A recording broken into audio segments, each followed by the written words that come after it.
Meu Senhor e meu Deus, creio firmemente que estás aqui, que me vês, que me ouves.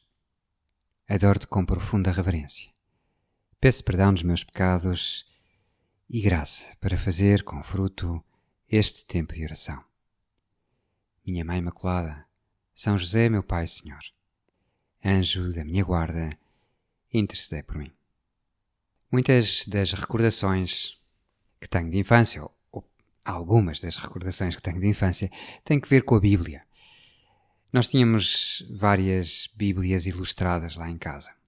E uma era especial, porque era em banda desenhada. Por vezes, nas férias, ficávamos a ler a Bíblia. Recordo algumas conversas que tive com o meu irmão mais velho, ou com os meus irmãos também, com a minha irmã também, sobre episódios da Bíblia, coisas que às vezes nos impressionavam muito, coisas que não entendíamos e que falávamos uns com os outros para tentarmos decifrar. E uma delas é precisamente a passagem da primeira leitura de hoje. Recordo um dia em que o meu irmão me chamou e me mostrou um desenho magnífico de uma estátua enorme, com a cabeça de ouro, e era assim um bocadinho assustador. Ele explicava-me, o peito e os braços eram de prata, a barriga e as coxas, explicava ele, que via-se que estava pintado de outra cor e seria de bronze. Eu tentava entender um bocadinho o que aquilo poderia significar e ele chamava-me a atenção para a magnificência daquela estátua e para ser uma estátua tão forte e tão alta e tão poderosa. Mas depois mostrava-me também os pés. Os pés eram em parte de barro e em parte de ferro. E creio que me fazia ver, de facto, os pedaços do material no desenho. Enfim, na minha cabeça ficou claramente essa ideia. O certo é que a estátua estava assim numa zona plana, sem mais nada, mas por detrás havia como uma espécie de parede rochosa, uma zona muito empinada. E de repente, de lá de cima, sem se ver ninguém, sem movimento de nenhuma mão, pois há uma pedra que se solta e começa a cair por ali abaixo e bate nos pés de barro. E aquele monstro enorme desaba e transforma-se em pó. Nunca percebi o que aquilo era. E as nossas discussões de criança eram sobre a veracidade da história. Seria mesmo possível que uma pedra tão pequenina destruísse uma estátua tão grande e tão forte e tão poderosa? Estávamos dentro de um grande enigma. Hoje lemos esta passagem na Santa Missa e sorri ao lembrar-me destas discussões e destas conversas. É uma passagem enigmática, sim, mas que ajuda a rezar com a história dos homens, com a nossa história, com o passar destes acontecimentos todos e como o Senhor está por cima de todos eles. E também a sonhar com o Evangelho, a sonhar com um reino que dure, que vá até à vida eterna, indestrutível. O profeta Daniel foi chamado a explicar a Nabucodonosor o significado daquele sonho. Porque tudo aquilo tinha sido um sonho daquele rei. E diz assim: Tu és, ó Rei, o Rei dos Reis, a quem o Deus do céu deu a realeza, o poder, a força e a glória. Ele entregou-te nas mãos os filhos dos homens, os animais dos campos e as aves do céu, onde quer que eles habitem, e fez-te Senhor de todos eles. És tu a cabeça de ouro. Depois de ti surgirá outro reino, inferior ao teu. A seguir um terceiro, um reino de bronze, que dominará toda a terra. E haverá um quarto reino, duro como o ferro. Assim como o ferro tudo esmaga e despedaça, esse reino esmagará e despedaçará todos os outros. Os pés e os dedos que viste, em parte de barro e em parte de ferro, significam um reino dividido.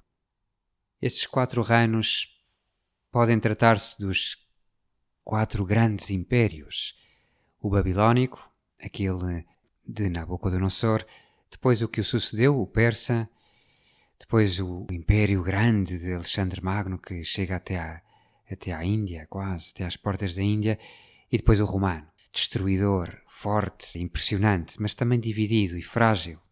Olhamos para tudo isto e olhamos com a distância da história e vemos como tudo passa. É importante saber rezar também com a história, porque nós somos seres históricos, compreendemo-nos na história. E é nesse turbilhão enorme da história e tão avassalador e tão superior a nós que nós somos amados pelo Pai. Um Pai que nos ama a nós, como se não existisse mais ninguém. E saber que Ele está acima de tudo dá-nos uma serenidade e uma paz indescritíveis. Porém, o sonho fala de que daquela pedra se gera uma montanha que preenche tudo, que vai encher toda a terra. Daquela pedrinha que caiu, depois torna-se como que um novo reinado. E nós pensamos no reinado de Cristo, que é diferente de todos os outros, como que uma montanha que vai encher toda a terra, não é uma estátua, é muito mais. Mas, Senhor, olhamos à volta e não te vemos reinar. Vemos tantas guerras, vemos tantas divisões e vemos-te longe das leis, longe dos corações de tantos homens, longe dos mídia. O meu reino não é deste mundo, disseste, Senhor, a Pilatos. E, no entanto, também disseste, o tempo cumpriu-se. O reino de Deus está próximo. Convertei-vos e acreditai no Evangelho. Deste-nos essa boa nova. E chegaste também a dizer, o reino de Deus está no meio de vós. Já está, já chegou, está aqui.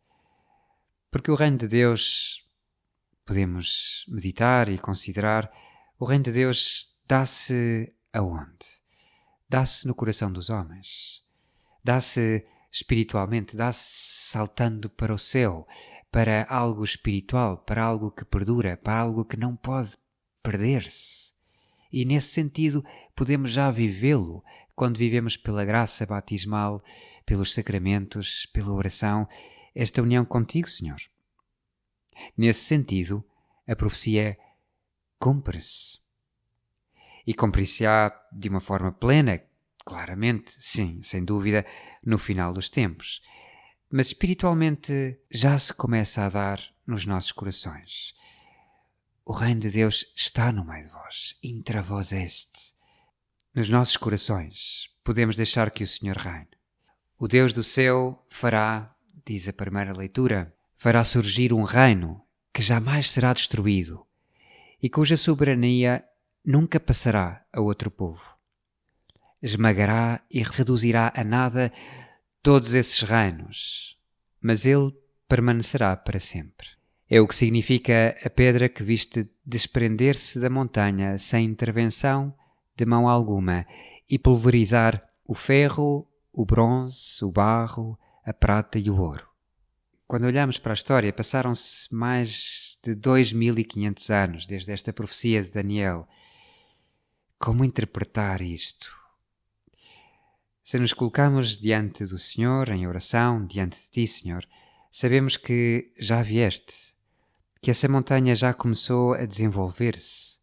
Se pensarmos na expansão do cristianismo, vemos essa expansão maravilhosa que se deu por todos os continentes.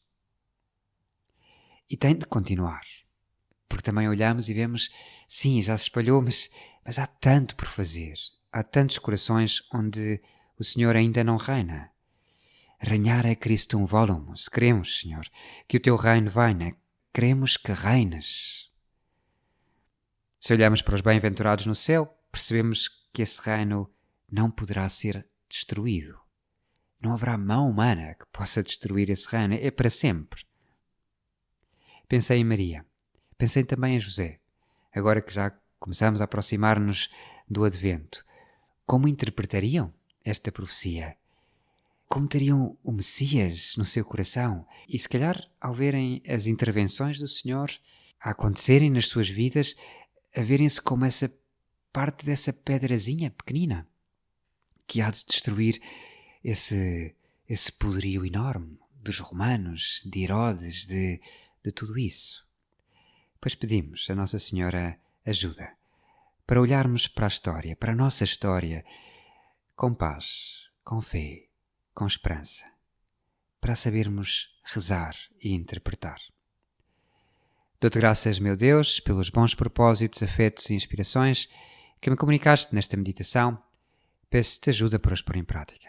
Minha Mãe Imaculada, São José, meu Pai e Senhor, anjo da minha guarda, intercedei por mim.